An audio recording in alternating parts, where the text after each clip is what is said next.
6 पे चलता हूं,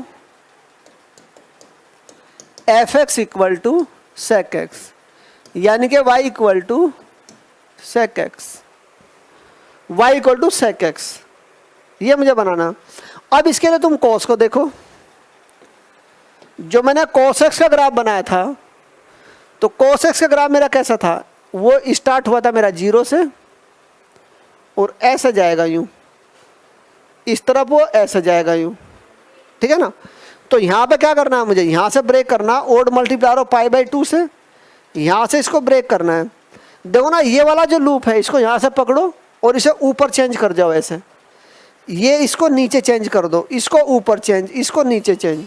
जब मैंने तुम्हें सेक एक्स की रेंज बताई थी, सेक एक्स के लिए तो क्या बताया था, इसकी जो रेंज बताई थी ये था y the element of -∞ to -1 और यूनियन 1 टू इन्फिनिटी, -1 टू 1 और यूनियन 1 टू इन्फिनिटी। इसकी वैल्यू भी 1 और -1 के बीच में लाई नहीं करती, इसकी वैल्यू भी 1 और -1 के बीच में लाई नहीं करती। बताओ बच्चों, बोलो बोलो जल्दी। कुछ तुम बोलो कुछ हम बोले हो ढोलना,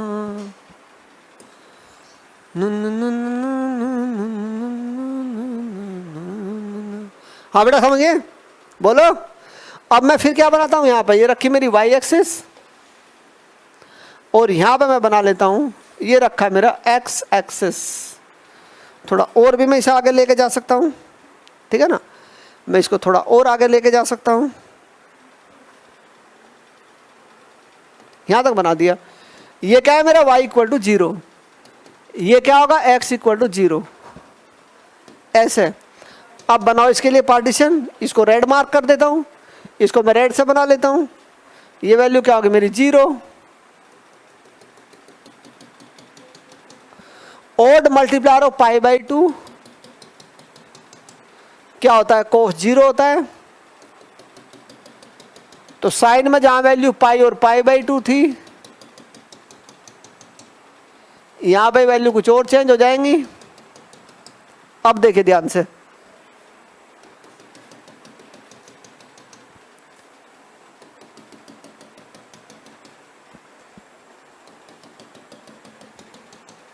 ये देखो,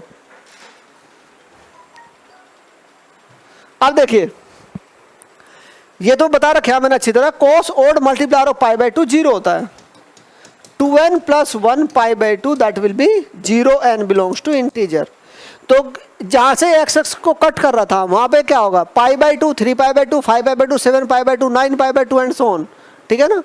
अब वैल्यू क्या होगी, ये रखा है यहाँ पे, ये वैल्यू क्या आएगी मेरी पाई बाई 2, ये वाली वैल्यू क्या होगी 3 pi by 2, odd multiplier of pi by 2, ये क्या होगा मेरा 5 पाई बाई 2, ये क्या हो जाएगा मेरा 7 पाई बाई 2, ये क्या होगा मेरा 7 पाई बाई 2। तो मुझे लग रहा है बात समझ आ रही है। मैं यहाँ पे वैल्यू क्या होगी, ये होगी -पाई by 2, -3 pi by 2, -5 pi by 2, -7 pi by 2। अब बताएं बात समझ आई ना, पक्का। यहां तो कोई प्रॉब्लम हो तो बताओ।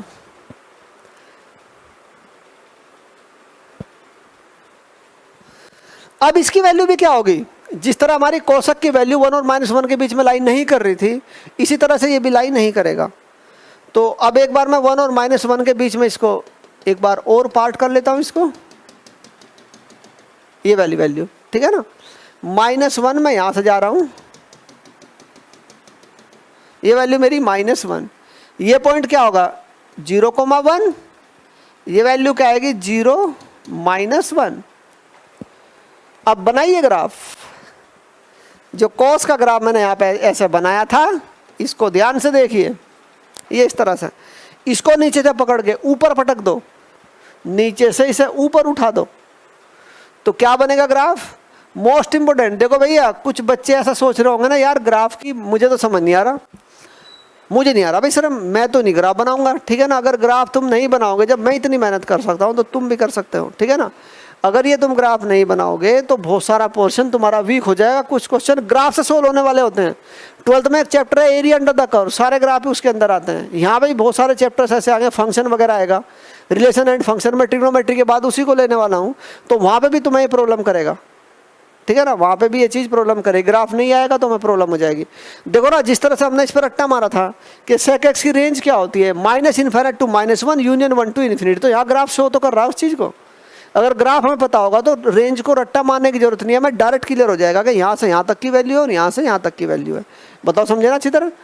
अब फिर ये क्या होगा, ये वाला ये ग्राफ आ जाएगा, यहाँ पे इसको टच कराओ, ये नीचे की तरफ, और इसकी मुंडी ऊपर की तरफ, और इसकी मुंडी कहाँ जाएगी, नीचे की तरफ, और इसको यहाँ से हम हटा देते हैं, और ये हम यहाँ से इसको भी हटा लेते हैं, ये लो।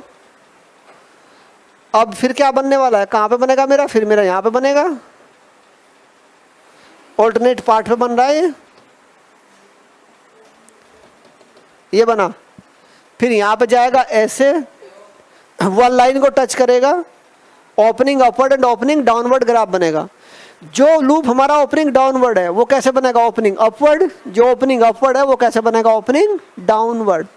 तो दोनों तरह से लूप बनते जाएंगे, opening upward and opening downward. तो ये बन गया मेरा पूरी तरह से ये वाला क्वेश्चन, ये इसका ग्राफ बना, ठीक है ना। ये क्या बना, ये इसका ग्राफ बन गया। अब मैं इसे यहाँ से हटा सकता हूँ, तो मैं सारा समझ आ गया होगा। ये इससे ऊपर नहीं जाएगा, ये लाइन ऐसे बनी हुई है, ठीक है ना। ये 1 को टच करेगा, 1 से ऊपर जाएगा, 1 -1 के बीच में इसकी वैल्यू नहीं होगी। देखो ये रखा 1, और ये लाइन क्या है यहाँ तक -1, तो 1 और -1 के बीच में देखो कहीं भी हर जगह खाली है, ठीक है ना। हर जगह एम्प्टी सेट है, वाइड सेट है, ये कहीं भी बनने वाला नहीं है, पूरा खत्म। 1 और -1 के बीच में लाई नहीं करेगा। बताओ क्लियर हुआ ना, परफेक्ट एकदम। अब इसको यहाँ से हटा लेते हैं। अब मैं चलता हूँ मॉडुलस वाले ग्राफ, ये मैंने सिंपल वाले सारे बना दिए। अब नेक्स्ट पॉइंट जो मेरा चलता है, draw the graph of the function f(x) = sin x modulus. क्या ग्राफ है, sin x मॉडुलस।